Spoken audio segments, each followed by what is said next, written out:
Dios les bendiga, ¿cómo están? Bien. Como siempre, con cada domingo es una bendición, un privilegio que estemos juntos, reunidos.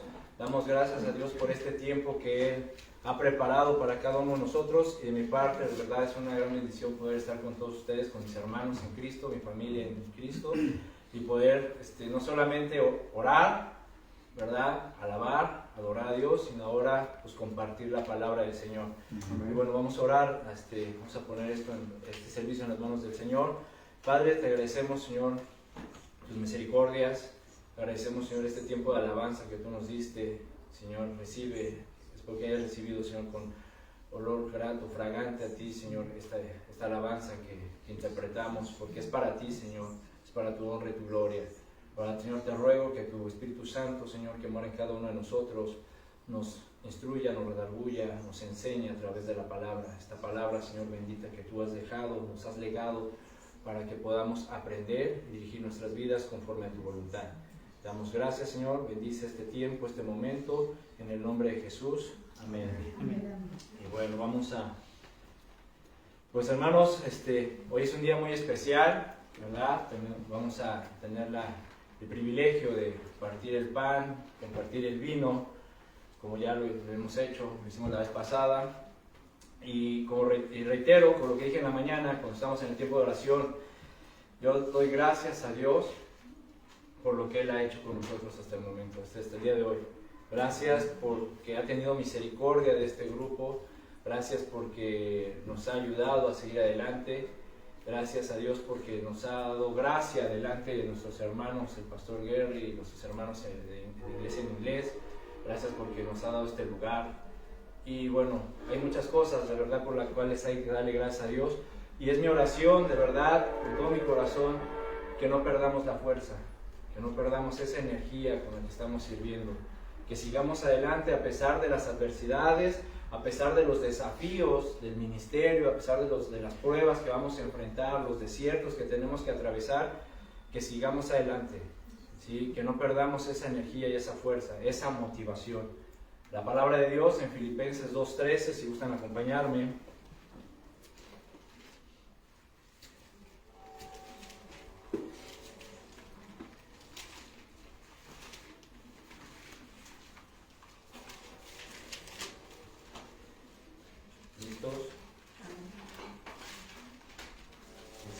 Filipenses 2, capítulo 13, dice la palabra,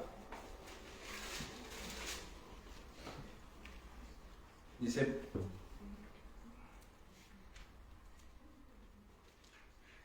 la palabra, porque Dios es el que en vosotros produce así el querer como el hacer por su buena voluntad.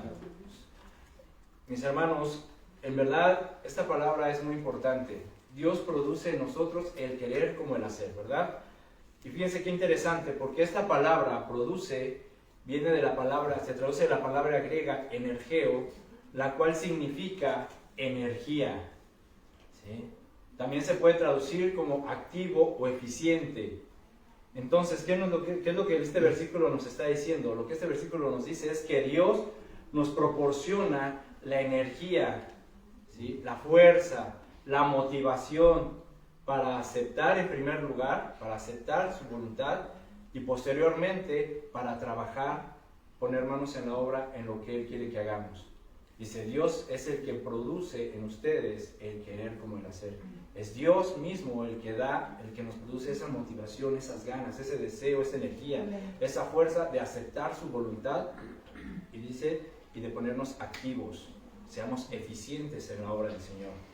Entonces, la motivación, mis hermanos, podemos entenderla o definirla como aquello que organiza el comportamiento de una persona y lo orienta a tomar decisiones importantes en su vida, con el propósito de satisfacer una necesidad o de cumplir con un objetivo, ¿sí? Es decir, la motivación es un factor importante para alcanzar el éxito, y en todos los aspectos. O sea, la motivación es importante para alcanzar éxito en la vida, pero quiero que enfoquemos este concepto de motivación o lo centremos en la esfera espiritual, en la vida cristiana, en los ministerios, en la iglesia. Entonces, cuando estamos motivados, mis hermanos, porque todos nosotros en algún momento hemos estado motivados por algo. ¿verdad? ¿Sí o no? Todos nos hemos sentido motivados en algún momento por hacer algo, por alcanzar algún objetivo. Entonces, ¿qué pasa cuando estamos motivados? Nos sentimos bien, nos sentimos llenos de energía, tenemos, como dicen, tenemos las pilas bien puestas, cargadas al 100% y tenemos muchas ganas de hacer lo que sea para lograr aquellas metas que nos hemos propuesto, ¿verdad? Acuérdate cuando recién te convertiste, ¿sí? O sea, nadie te paraba, eras imparable. Subías, bajabas, hacías para servir a Dios. Habían eventos y eras el primero en apuntarte, el primero en estar ahí, tenías mucha disposición, tenías las pilas bien cargadas en la obra de Dios. Pero ¿qué pasa si conforme pasa el tiempo y esa batería se te va descargando o se te descarga y comienzas a perder la motivación? ¿Sí? ¿Qué es lo que pasa? Cuando nos falta la motivación, mis hermanos, comenzamos a sufrir la pérdida de interés por aquello que en algún momento nos llegó a emocionar, nos llegó a conquistar. ¿Sí?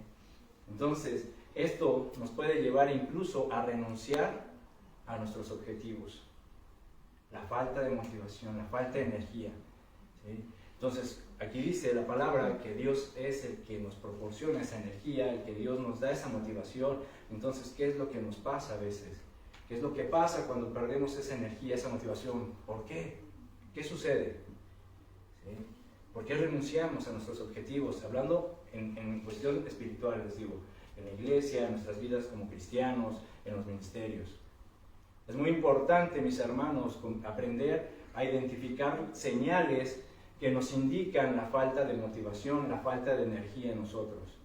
Por ejemplo, los pensamientos negativos. ¿Sí?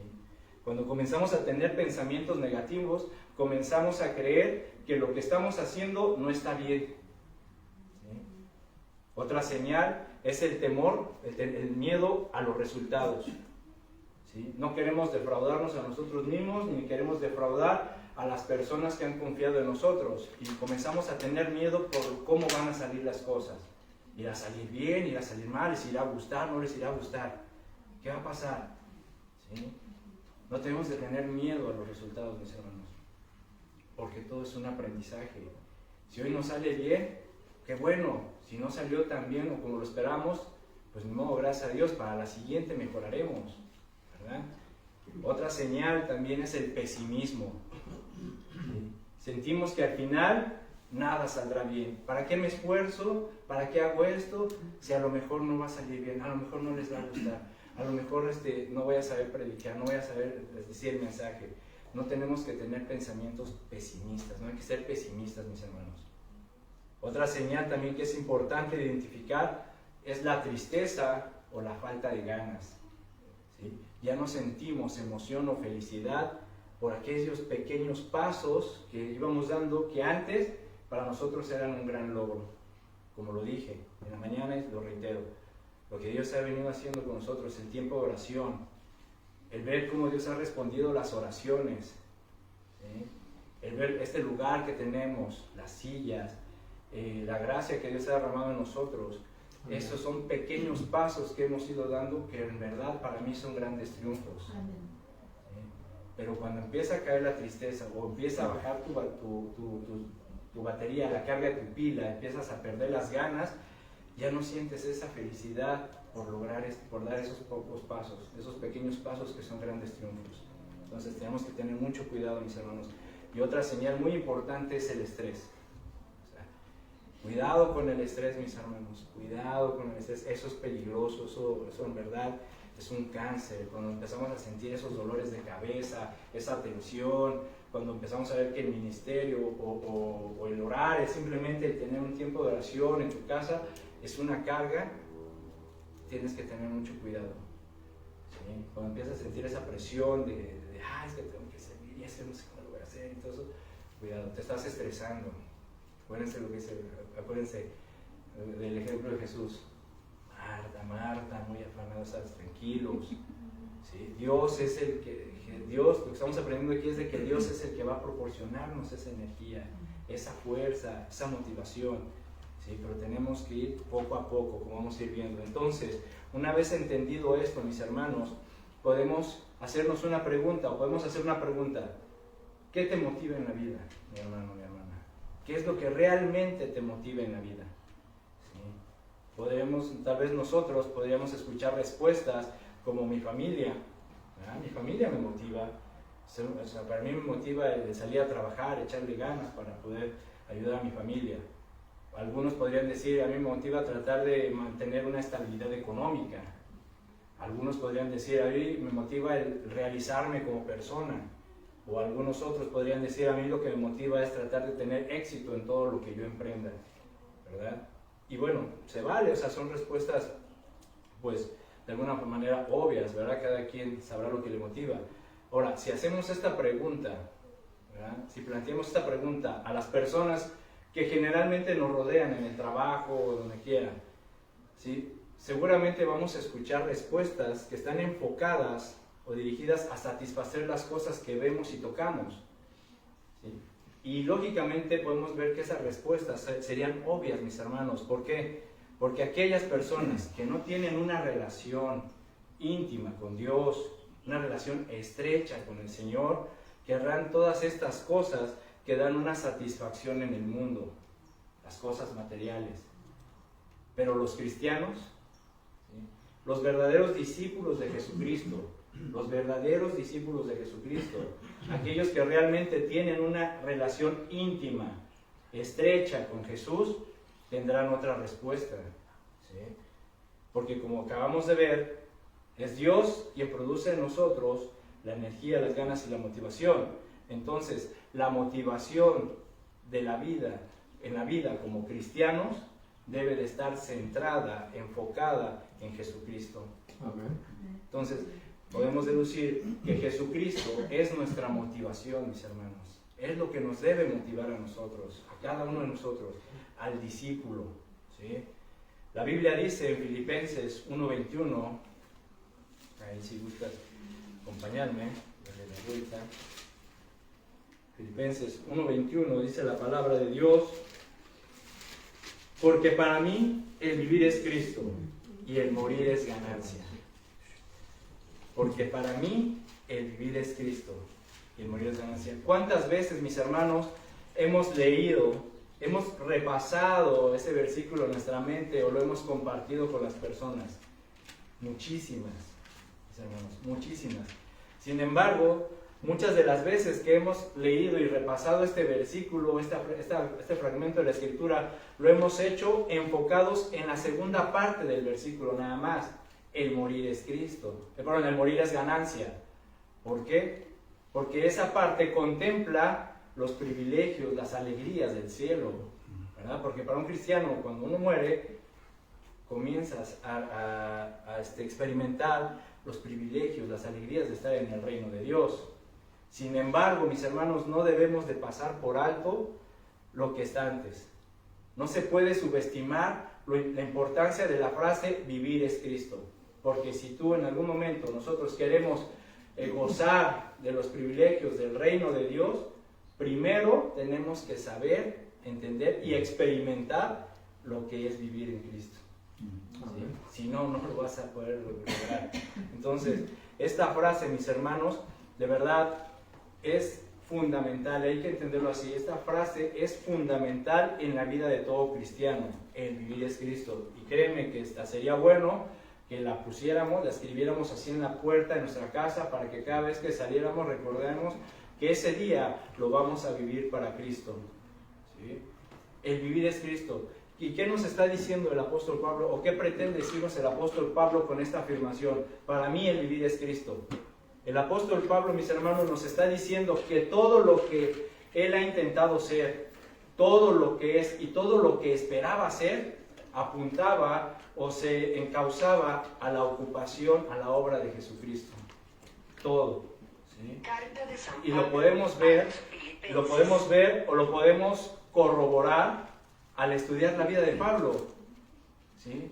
Desde el momento de su conversión hasta su martirio, el apóstol Pablo, cada uno de sus pasos iba dirigido para hacer avanzar el conocimiento, el evangelio y la iglesia de Jesucristo. El único objetivo de Pablo era dar honra y gloria a Jesús. Y lo podemos ver, desde que se convierte Pablo, la vida de Pablo y su ministerio, sea, realmente fue una vida difícil, llena de adversidades, desafíos. Lo apedrearon, lo encerraron, casi lo matan. Y aún en su vejez, dice que Pablo estaba en la cárcel, en la prisión, encadenado a los guardias, y aún así seguía evangelizando, seguía predicando la palabra, seguía orando. Se dice que Pablo ¿recuerdan que Pablo tenía un aguijón? Se dice que era una enfermedad que posiblemente algunos dicen que le afectaba la vista, pero aún así seguía escribiendo las cartas a las iglesias. Entonces, vean mis hermanos, Pablo entendió perfectamente bien lo que significaba para mí vivir es Cristo. Porque si no lo hubiera entendido bien, no hubiera escrito que Dios es el que nos da la fuerza, la energía y la motivación para aceptar y hacer su voluntad. ¿Sí? O sea, si no hubiera entendido Pablo correctamente qué es lo que significa vivir es Cristo, no hubiera escrito lo que acabamos de leer hace un momento. Que de Dios proviene esa motivación, esa fuerza. ¿Sí? Porque a pesar de su vejez, él seguía realizando la obra de Cristo en la tierra. A pesar de los desafíos, las adversidades, de las enfermedades, él continuaba, él jamás perdió la energía, la fuerza y la motivación. Entonces, ¿qué es lo que pasa o qué es lo que nos pasa a veces a nosotros? ¿Por qué perdemos las ganas tan fácilmente? ¿Por qué perdemos las fuerzas, la motivación por servir a Dios, por llevar la vida cristiana?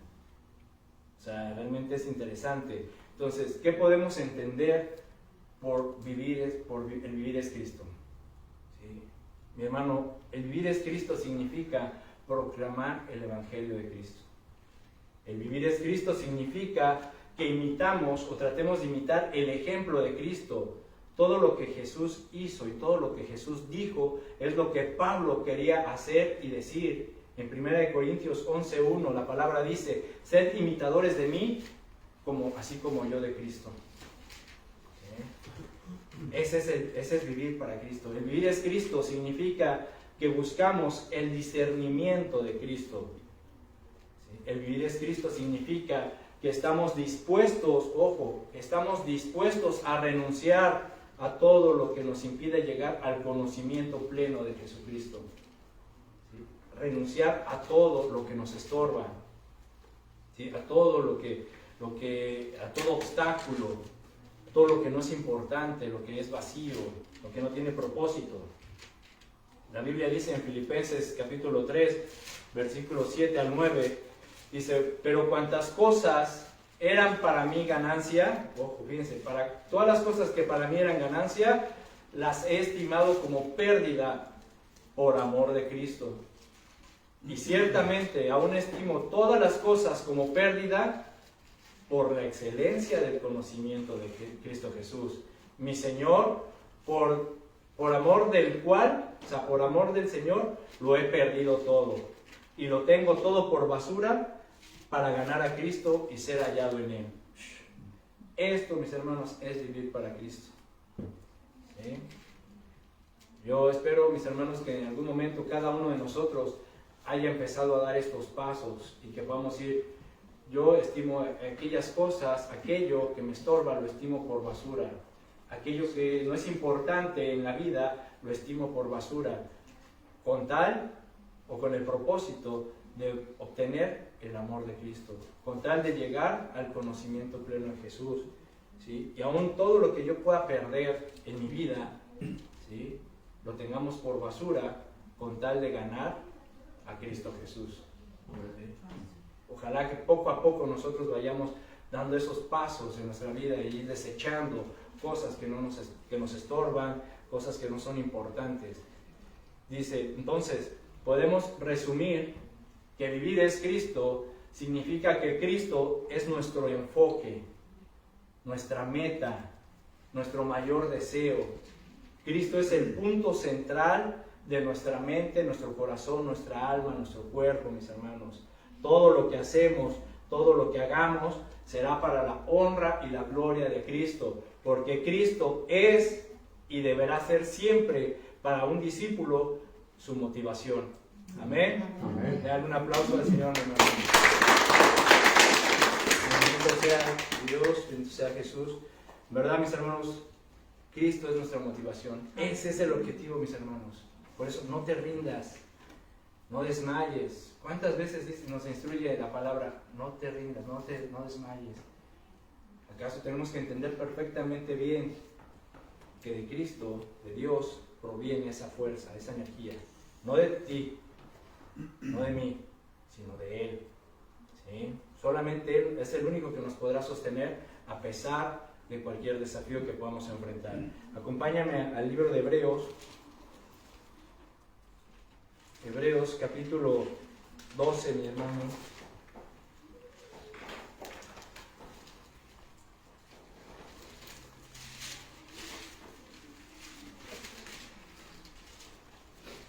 Hebreos capítulo 12, versículo 1. ¿Listos? Amén.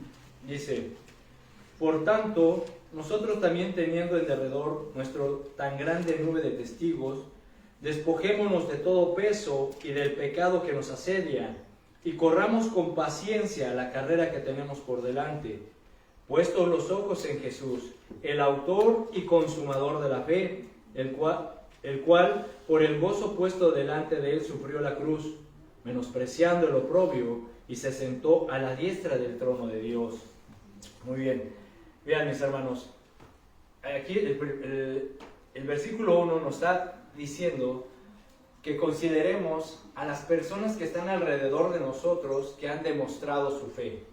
Esto alude al capítulo 11, el cual, si tú lo lees, ahí se nos presenta la galería o el salón de la fama de los hombres que triunfaron por la fe que describe la Biblia.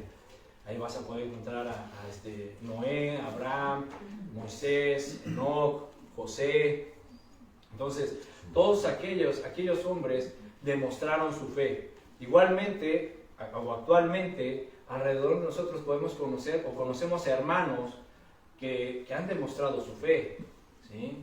que han avanzado, que en su vida, en su ministerio, en su vida cristiana, han demostrado realmente su fe. Algunos tal vez ya partieron con el Señor, pero nos han dejado ejemplo o legado, ¿sí? Y nos dice el versículo, nos da unas instrucciones. Considera a los hombres que han demostrado su fe, ¿sí? Dice, y dejemos a un lado todo lo que nos estorba. Otra vez, una vez más se nos exhorta, se nos invita a hacer a un lado aquellas cosas que no son importantes en tu vida, aquellas cosas vacías, huecas, sin propósito, aquellos obstáculos que te impiden, ¿sí?, realizar la voluntad de Dios. Aquí cada uno de nosotros tiene que hacer una autorreflexión, autoexaminarse y considerar qué cosas de tu vida no son importantes o qué cosas te están siendo un obstáculo para que tú puedas desempeñar la obra de Jesucristo, ¿sí? Realizar, cumplir la voluntad de Dios, que es lo que Dios te está ordenando. Entonces, dice también, se nos instruye a que también hagamos a un lado el pecado. Sabemos que el pecado no tiene lugar en nuestras vidas, y aunque a veces pecamos, tenemos que tener un corazón humilde y sincero para arrepentirnos verdaderamente delante de Dios. Y la siguiente exhortación, la siguiente invitación nos dice que corramos con paciencia la carrera que tenemos por delante. En algunas versiones dice que corramos con fortaleza la carrera que tenemos por delante, ¿verdad? Entonces, mis hermanos, aquí se nos está diciendo que consideremos el ejemplo de aquellas personas de fe para que veamos cómo triunfaron ellos. Y la clave que nos está diciendo es de que la clave para poder correr o para poder terminar esa carrera de fe, la carrera cristiana, es que tenemos que tener paciencia. Tenemos que correr con fortaleza y con paciencia. Mis hermanos, ¿cuántos años se tardó Noé en hacer el arca? ¿Cuántos años Abraham estuvo en su ministerio? Moisés, ¿sí? O sea, fueron bastantes años. O sea, tuvieron que ir corriendo, tuvieron que ir caminando, tuvieron que ir llevando su vida cristiana, el ministerio, la obra de Dios, con paciencia, ¿sí? Pero con fortaleza, sin perder la energía, sin perder la motivación, ir paso a paso, sabiendo que Dios era el que iba dirigiendo, mis hermanos. Imagínense a Noé haciendo el arca y queriéndose lucir y no, ahorita yo la hago rápido y pum, y se empieza a alocar y empieza a querer hacer lo que quiere para terminar más rápido. O sea, lo hubiera hecho mal. ¿Por qué? Porque no estaba actuando en la voluntad de Dios, sino estaba trabajando en sus propias fuerzas. ¿Sí? Muchos, no sé, mis hermanos, hay un deporte que se llama el cross country, carreras a campo traviesa. Esas carreras, mis hermanos, de verdad son muy fuertes, exigen o demandan una gran condición física, pero también mucha técnica. Tienes que dominar muchas técnicas, la técnica para respirar, para saber correr, para dosificar tu energía, saber en qué momento acelerar, en qué momento mantener un paso, porque son carreras en las cuales tienes que subir colinas, bajarlas, ir en terracerías, atravesar muchas cosas. Son carreras realmente muy demandantes, ¿sí? Ahora, se imaginan un corredor, ¿sí?, que al momento de arrancar, de salir de la meta, salga disparado como chivo loco, o sea, que salga así, acelerado. Te aseguro que en la primera colina tal vez la aguante, pero para la segunda subida se le acabó la energía, se le acabaron las fuerzas. ¿Y qué va a pasar? Va a renunciar a la carrera. ¿Sí? Así es con nosotros, mis hermanos. En la vida cristiana, en el ministerio, tenemos que ir paso a paso, tenemos que ir dosificando, tenemos que ir poco a poco, con paciencia, con fortaleza, para que cuando se nos presente la primera colina, entiéndase, el desafío, ¿sí?, la adversidad, podamos subirla poco a poco, con calma, ¿sí?, para irla bajando y poder enfrentar la que sigue, ¿sí?, paso a paso, con paciencia, pero con fortaleza. Si nos alocamos y empezamos a querer hacer todo y rápido y así, cuando se nos presente la segunda, el tercer desafío, vamos a menguar, porque ya no vamos a tener fuerzas, ¿sí? Nos vamos a desanimar, vamos a empezar a experimentar las señales del desánimo, la falta de motivación. ¿Sí me explico? Entonces, vimos pues entonces cuál es la clave: correr con paciencia y con fortaleza. Pero el secreto, el mayor secreto, el secreto para realmente poder terminar la carrera, mis hermanos, que tenemos por delante, dice el versículo 2, puestos los ojos en Jesús, el autor y consumador de la fe. O sea, fijemos nuestra mirada en Jesucristo, porque pues de Él procede nuestra fe y Él es quien la perfecciona. Esto, mis hermanos, nos hace referencia a considerar y a pensar en el ejemplo supremo y definitivo de Jesús. ¿Y qué hizo Jesús? Seguimos leyendo. ¿Qué hizo Jesús? El cual por el gozo puesto delante de Él sufrió la cruz, menospreciando el oprobio, y se sentó a la diestra del trono de Dios. Jesús, mis hermanos, soportó la cruz sin hacer caso a lo vergonzoso de esa muerte, porque sabía que después del sufrimiento tendría gozo y alegría, pues se sentó a la derecha del trono de Dios. Pensemos un poco, mis hermanos, un poco en la vida normal, cotidiana de Jesús y en su ministerio en este mundo, cuando estuvo aquí en la tierra. Vamos a analizarlo de acuerdo a lo que relatan las Escrituras. Dice las Escrituras que Jesús nace y crece en gracia, ¿verdad? Mateo 1:18 al 25 y Lucas 2 del 40 al 52. También nos dicen las Escrituras que Juan el Bautista anuncia al Mesías y lo bautiza. Marcos 1:9 al 11. Antes de empezar su ministerio, dice la Biblia que Jesús ayuna y triunfa contra la tentación. También las Escrituras nos describen que Jesús participa de la vida religiosa y de la vida cultural de su comunidad. Jesús tenía una familia como tú y como yo, y tenía amigos. ¿Sí? Después nos dice que 12 hombres fueron escogidos para ayudarlo en su ministerio. Juan 1:35 al 51. Y nos dice que Jesús realmente amó a los que estaban con Él de la misma manera que nos ama actualmente a ti y a mí. Juan capítulo 17. Y sin mencionar, mis hermanos, todas las enseñanzas de Jesús. Porque Jesús enseñó sobre el amor a Dios, al prójimo, sobre la fe, sobre la oración, los tiempos finales y sobre el reino de Dios. Y todos los milagros que Él hizo. Entonces, mis hermanos, por todo este ejemplo, por toda la vida de Jesús, desde que Él nace hasta que Él muere, hasta el sacrificio en la cruz, Por todo esto Jesús, en verdad, por eso se entiende que Él es el autor y consumador de nuestra fe.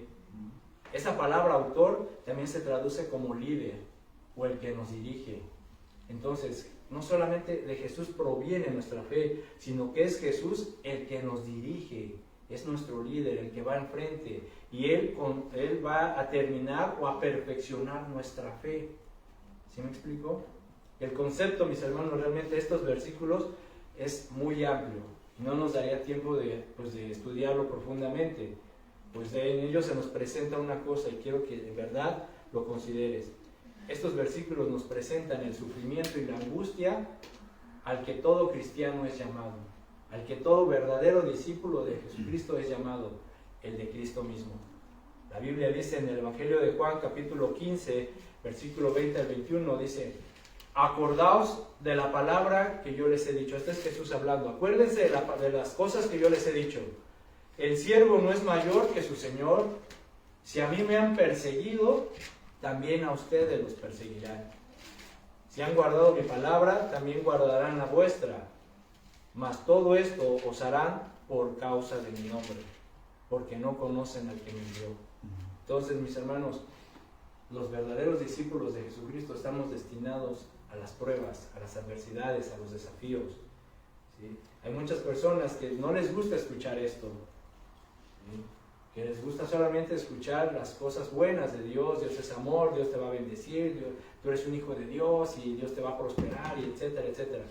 Pero en realidad los verdaderos discípulos de Jesucristo vamos a padecer por amor de su nombre. ¿Sí? Así que tenemos que estar preparados. Obviamente Dios tiene cuidado de nosotros, Dios suple nuestras necesidades, Dios es quien nos sana, Dios es quien bendice nuestros hogares y nuestros trabajos, sí, pero en algún momento vamos a enfrentar persecución, vamos a enfrentar pues todos estos desafíos, estas adversidades que son por amor de su nombre, que conllevan el amar y el obedecer a Jesucristo, ¿sí? Sin embargo, dice el versículo que la recompensa del sufrimiento de Cristo es la posición de autoridad que Él tomó, ¿sí?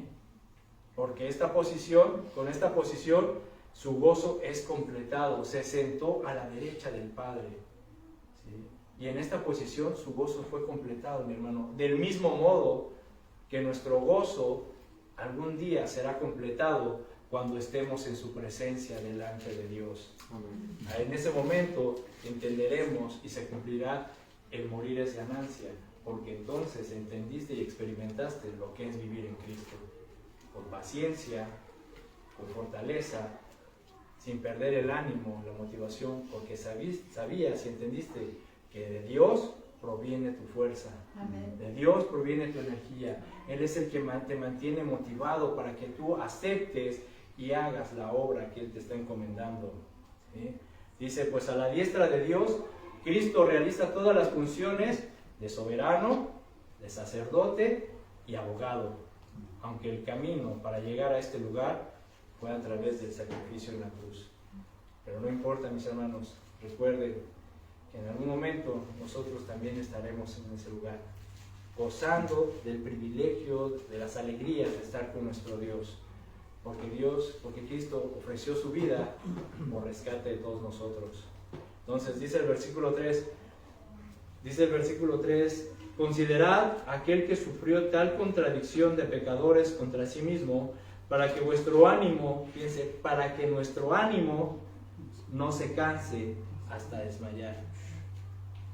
Considera, mi hermano, medita en el ejemplo de Jesús, que sufrió hasta la muerte de cruz, con el propósito de que tu ánimo, de que tu fuerza, tu energía, tu motivación no se canse y no te desanimes hasta que tires la toalla. Tenemos que seguir firmes en la vida cristiana, mis hermanos. Tenemos que seguir firmes caminando en nuestros ministerios. Más allá de los desafíos, las adversidades, las pruebas, todas las vamos a padecer. Por eso dice, considera a los hombres que vencieron por la fe. ¿Sí? Todos conocemos la historia de cada uno de ellos, de Moisés, de José, ¿verdad? Y a pesar de sus pruebas, sus adversidades continuaron.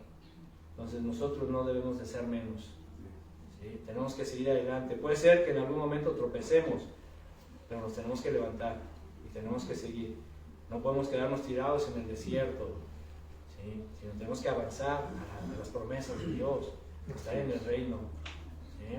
Entonces, mis hermanos, hoy que vamos a compartir el pan, sabemos que todo fue por obra de Cristo y que lo que vamos a hacer hoy es para recordar su sacrificio. Vamos a preparar, pues, mis hermanos, nuestro corazón, y recuerda, no importan los desafíos que enfrentemos, no importan las pruebas, las adversidades, porque los verdaderos discípulos de Cristo tendrán que atravesar esto, ¿sí? Jesús nos lo dijo para que estemos preparados. No se te olvide, pero siempre Cristo nos va a fortalecer. Amén. Él nos va a librar y Él nos va a ayudar. Y aunque estemos en peligro de muerte, mis hermanos, sentiremos su presencia, su gozo, su amor, porque sabemos que para mí el vivir es Cristo y el morir es ganancia. Amén. Amén. Oremos. Padre, te damos gracias, Señor, por esta palabra que tú nos has dado. Agradecemos, Señor, tus bondades y tu misericordia. Te pedimos, Padre, que nos ayudes a pensar en ella, analizarla, reflexionarla.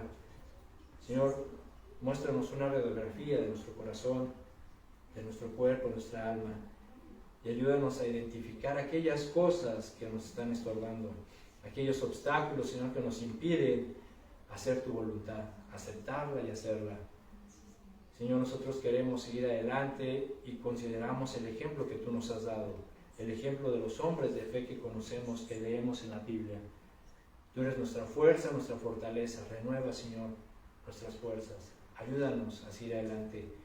Levántanos, Señor, renueva nuestro cuerpo, nuestra mente, y ayúdanos a seguir. Te damos gracias, Padre, porque en verdad tú eres bueno, eres misericordioso, eres paciente con nosotros, nos perdonas. Te pedimos, Señor, perdón por nuestros pecados. Perdona, Señor, nuestras ofensas. Límpianos de nuestra maldad. Señor, nuestro corazón está listo para compartir el pan, tomar el pan y el vino de una manera digna. Gracias, Padre, por este tiempo. Yo te ruego, Señor, que bendigas a cada uno de mis hermanos que están aquí. Bendice, Señor, sus vidas, sus matrimonios, sus hijos, sus trabajos, Padre, nuestra entrada y nuestra salida. También a mis hermanos que el día de hoy no pudieron venir, te pido, Señor, que los cuides y los ayudes y les bendigas donde quiera que estén, que les abras puertas y que derrames tu gracia en sus vidas. Gracias por las oraciones contestadas, padres de nuestros familiares que han estado enfermos. Gracias, Señor, por tener misericordia de ellos. Gracias por inclinar tu oído a nuestros ruegos y contestarlas. Tú eres grande, eres nuestro Dios, santo, santo, santo, fuerte, nuestra ayuda, nuestro pronto auxilio. Te damos gracias y gracias por tu Hijo Jesús, que fue a través de Él que nosotros ahora tenemos la fe y la esperanza que algún día estaremos contigo en el reino. Gracias en el nombre de Jesús. Amén y amén.